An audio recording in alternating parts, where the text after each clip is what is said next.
دا چې نبی علیه السلام جنت ته ځي او 80,000 د امت فقرا به حساب او به کتاب ځي. د فقراونه کوم فقرا مراد دي؟ نو تفاسیر لیکي چې اولیاء کرام خو اخص الخواص چې داسې مقام ته رسېدلی وي چې نه ځان په نظر ورځي نه خپل صفات په نظر ورځي. ځانم پردی بولي صفات هم پردي بولي. اصل احتیاج فقر چې راځي په تصوفو کې راځي. خپل حقیقت چې سړي ته ورپېژندی کېږي په تصوفو کې پېژندی کېږي. د احتیاج معنی د ما خالق الله ده، رازق مې الله ده، مالک مې الله ده. نه زه یوه دانه ځان ته پیدا کوی شم چې الله تعالی یې رانکړي. زه نه لاس ښوروی شم چې الله تعالی په ما کې دا قدرت پیدا نه کړي. زه نه چاته سترګې ور اړوی شم نه څوک لیدی شم چې الله تعالی د ما په سترګو کې دا طاقت پیدا نه کړي.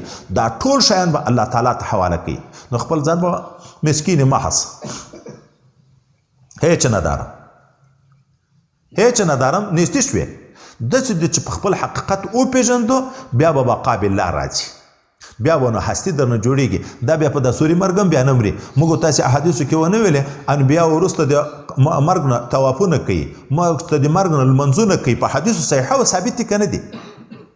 اولیا پس د مرګ نه تلاوتونه کوي. په حدیث ترمذي شریف کې مو نه ویلې سورت ملک مبارکه صحابي په یو ځای خیمه وویله اوار میدان وایي. د خیال هم نه و چې قبر ده چې نن په قبر کې تلاوت تبارک الذي شروع 10 آیات ټول ویلې.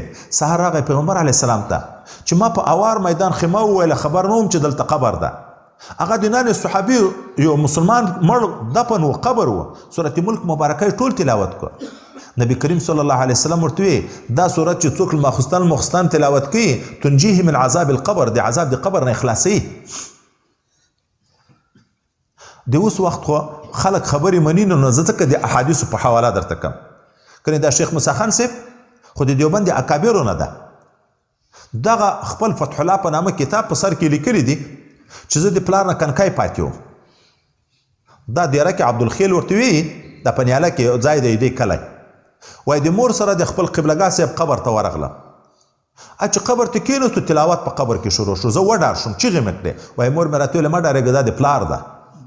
دغه نه بعد خو بیا وای اشنا شوم. بیا خو مې بار اورېده